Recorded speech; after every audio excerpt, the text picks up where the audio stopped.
Jadi kebebasan memilih itu ada risikonya, saudara. Ada risikonya. Nah, kalau kita berbicara tentang kebebasan memilih, ya, maka tidak bisa tidak kita akan merujuk pertama-tama ya di bagian tambahan kita. Pada saat kita membahas tentang kebebasan memilih, kita tidak bisa tidak merujuk pada tempat di mana saat ini saya berada, yaitu the land of the free. Ya, Amerika Serikat itu satu hal yang diagungkan di Amerika Serikat itu adalah kebebasan yang ada dimiliki oleh setiap individu. Kita bebas, Anda tidak apa ya Anda bebas untuk apa ya? Memiliki kebebasan untuk beragama. Anda memiliki kebebasan untuk apa? Berbicara. We have freedom of speech. Kita dapat apa? Mau menjelekkan presiden dengan kata lain itu tidak ada yang menghalangi ya. Kalau di Indonesia mungkin sudah bisa hilang kita digebuk dan lain sebagainya. Ya, kalau dulu maksud saya, bukan sekarang mungkin gitu ya. Tapi kita memiliki kebebasan, kita bebas bicara apa saja dan lain sebagainya. Kebebasan yang begitu hebat. Kenapa? Karena dogma di masyarakat barat ini adalah bahwa kita memiliki kebebasan individu. Kebebasan individu yang maksimal akan memberikan kebebasan masyarakat yang maksimal. Jadi kebebasan masyarakat itu dibentuk bukan karena ada apa? Gotong royong seperti di Indonesia ya. Bukan karena ada gotong royong bersama, tapi karena ada kebebasan individu. Setiap individu bisa berkreativitas, membentuk dirinya sendiri dan lain sebagainya. Itu akan membentuk masyarakat yang sejahtera. Minimal inilah dogma, keyakinan yang dipercayai oleh orang-orang di Amerika. Walaupun di Indonesia mungkin berbeda ya, kita keadilan sosial kita, kebersamaan kita, gotong royong kita itulah menyebabkan ada kesejahteraan apa? Masyarakat. Tetapi tidak demikian di mana? Di Amerika. Amerika tidak mempercayai tentang apa? Oh, kita harus apa ya? Artinya ya, lebih ditekankan. Yang lebih ditekankan adalah kebebasan individu yang maksimal ya. Tidak heran seorang mantan presiden Amerika Serikat ya, Calvin Coolidge ya, Calvin Coolidge yang menjadi presiden di tahun 1923 sampai 1929 ya. Dua kali dia jadi dua pemilihan dia dapat dipilih dua kali sebagai presiden. Ini yang dia katakan bahwa kebebasan bukanlah kebebasan kolektif, bukan gotong royong, bukan. The real liberty atau freedom, liberty is not collective. Menurut dia, kebebasan bukanlah kebebasan kolektif, melainkan kebebasan pribadi. It is personal. All liberty. Semua kebebasan adalah kebebasan individu. Jadi masing-masing kita, itulah sebabnya umur 18 tahun di Amerika ini, anak-anak kita tidak bisa paksa untuk apa, tidak bisa, mereka bebas ya. Kalau sudah keluar rumah, sudah dianggap sanggup untuk berpikir, maka mereka bebas mau buat apa saja dan orang tua tidak bisa bilang lagi, kamu dengar duduk kamu di sini, nggak bisa lagi ya. Karena ada individual liberty yang sangat apa? Diagungkan di Amerika Serikat ini. Mereka mau bikin apa? Anda tidak lagi memiliki hak terhadap anak Anda. Sedangkan kalau kita di Asia, mungkin anak-anak kita bisa sampai seorang apa bersekolah sampai doktor sekalipun bisa masih dibiayai sama orang tua dan lain sebagainya. Di Amerika mungkin sudah dianggap apa? Bebas. Kenapa? Karena itu ya, untuk mendapatkan kesejahteraan masyarakat, maka kesejahteraan masyarakat yang maksimal, maka kebebasan individu itu harus sangat apa? Maksimal. Dan kebebasan individu itu harus juga memiliki apa? Pilihan-pilihan yang apa? Bebas. Jadi, to maximize freedom is to maximize choice. Untuk memaksimalkan individu, kebebasan individu, maka pilihan-pilihan itu harus apa? Harus banyak. Jadi tidak boleh ada monopoli, walaupun dari dunia bisnis sekarang ya ada pebisnis-pebisnis tahu untuk buat monopoli dan lain sebagainya. Tapi Amerika Serikat itu sangat mengagungkan pilihan demi pilihan yang kita miliki, ya. Karena disitulah kita dapat apa?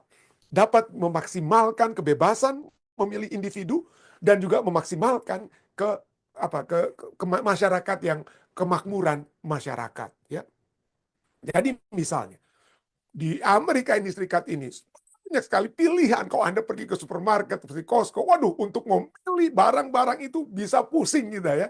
Memilih vitamin D saja, waduh banyak. Memilih coklat, memilih instant noodle, memilih minuman soft drink, atau memilih cellphone kita itu, waduh bisa pusing gitu ya.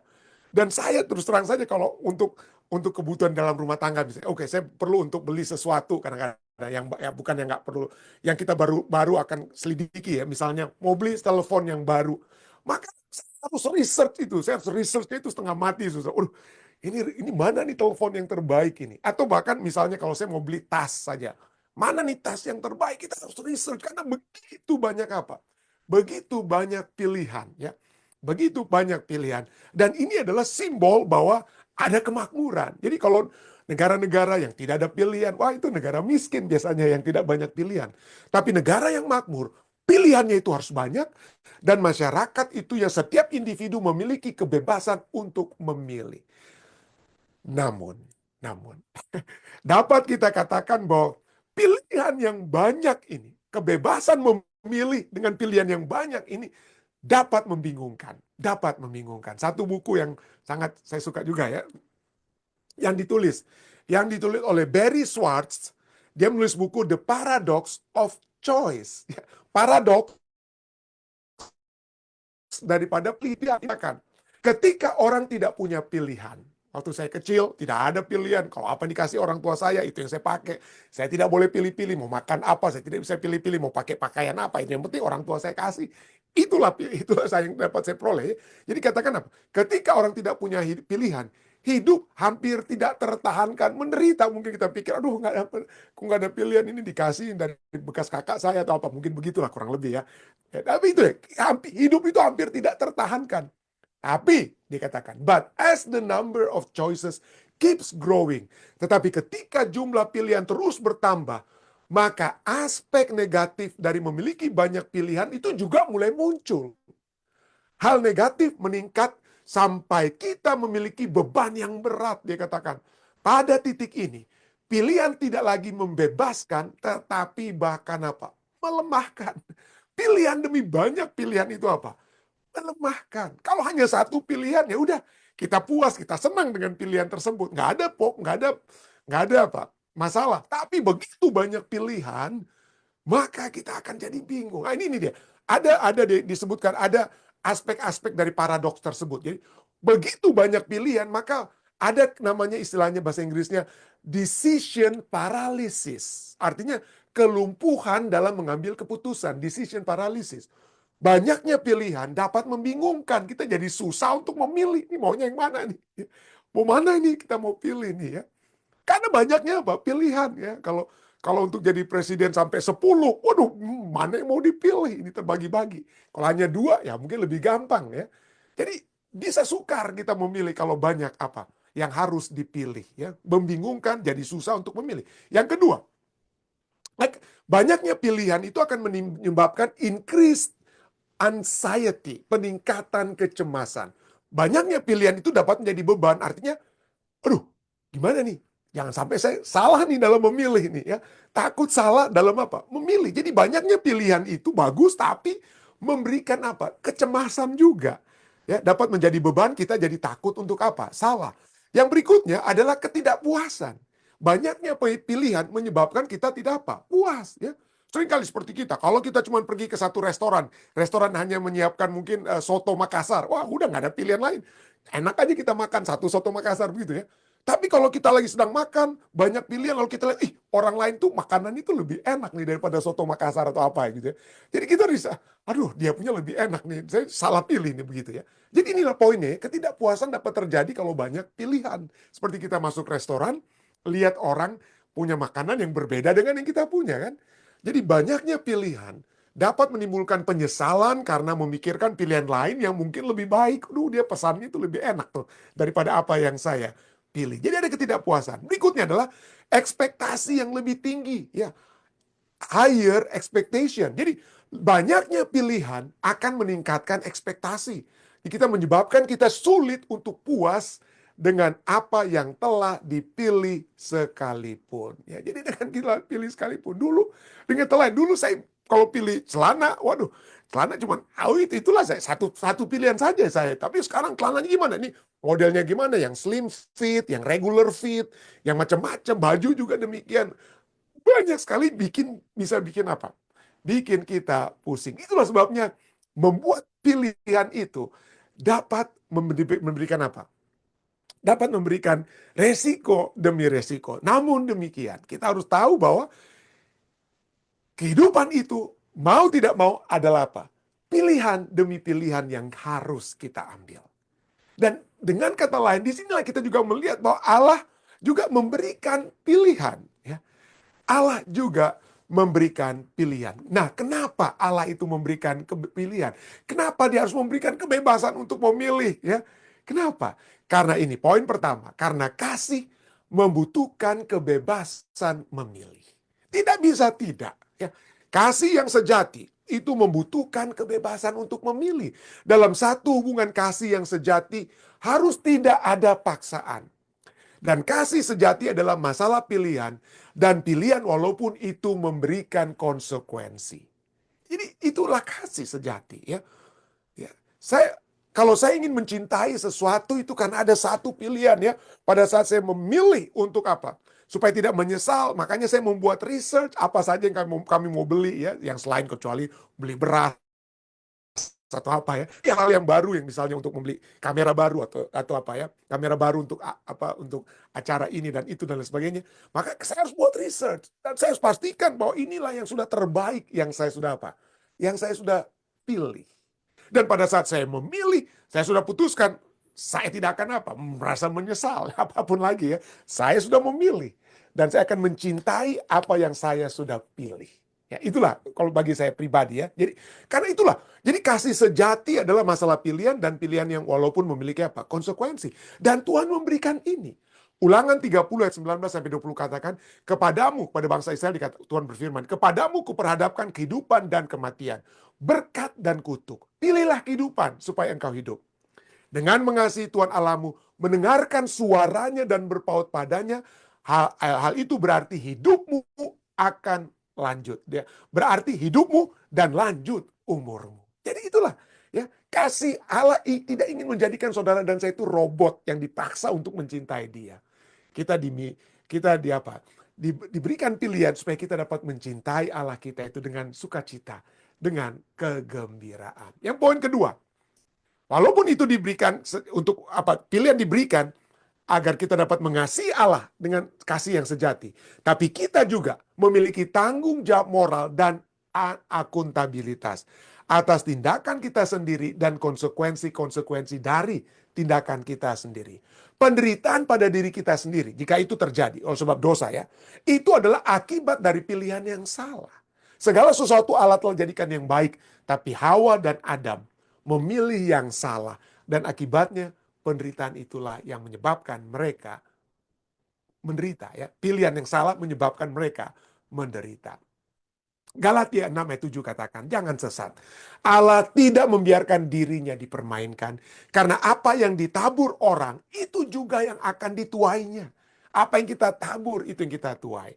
Yehezkiel 18 ayat 20 katakan, orang benar akan menerima berkat kebenarannya, dan kefasikan, kejahatan orang berdosa, orang fasik, akan tertanggung atasnya. Tertanggung atasnya. Tidak heran apa orang seperti Stephen Covey katakan, ya, bahwa kita bebas memilih tindakan kita, tetapi kita tidak bebas memilih konsekuensi dari tindakan tersebut. Kita tidak bisa apa? Kita tidak bisa merokok, minum minuman keras, kecanduan ini dan itu, dan berpikir kita oke-oke saja. Memilih untuk oke, tidak. Pada saat kita memilih untuk apa? Untuk merusak tubuh kita, maka konsekuensinya tubuh kita rusak. Ada yang istilah garbage in, garbage out. Apa yang sampah yang kita masukkan, sampah itu juga yang apa, ya? Sampah itu yang keluar, ya. Jadi salah kita memberi obat, maka akan menyebabkan dapat apa? Konsekuensi pilihan dapat menyebabkan kematian. Salah berinvestasi, kita dapat menjadi bangkrut. Salah menaiki pesawat, kita tidak sampai kepada tujuan. Salah memilih pasangan, kehancuran dalam keluarga. Dan salah menyembah, akan kehilangan kehidupan apa? Kehidupan kekal. Jadi itulah sebabnya ada konsekuensi dari pilihan kita. Tapi poin ketiga sekarang. Walaupun akan ada konsekuensi, tapi Allah yang kasih, Allah yang rindu kita memilih Dia. Allah memberikan sarana melalui firman-Nya, melalui Roh Kudus-Nya, agar kita dapat memilih yang baik daripada yang jahat. Jadi Dia tidak biarkan kita, oke, saya berikan kebebasan memilih. Oke, silakan, pilih kamu, apa aja kamu mau pilih. Tidak. Allah tidak membiarkan kita berjalan dalam lorong kegelapan, ya. Firman Tuhan adalah pelita penuntun bagi jalan langkah kita. Jadi ada firman-Nya. Dan itu harus kita pilih, ya. Sarana untuk memilih itu dia supaya kita miliki setiap hari. Pilihan kita sehari-hari membentuk kesejahteraan atau kehancuran rohani kita. Yosua 24 ayat 15, Yosua katakan pada umat-umat Israel, ya, pilihlah pada hari ini kepada siapa kamu akan beribadah, tetapi aku dan sisi rumahku, kami akan beribadah kepada Tuhan. Efesus 6 ayat 11, yes, untuk memilih pada hari ini, apa yang terjadi? Efesus 6 ayat 11 katakan, kenakanlah seluruh perlengkapan senjata Allah. Berdoa, firman Tuhan, tuntunan Roh Kudus, dan lain sebagainya. Kalau Anda terus baca, ya, sampai ayat 18 dari Efesus 6. Nah, kenakanlah seluruh perlengkapan senjata Allah, supaya kamu dapat bertahan melawan tipu muslihat iblis.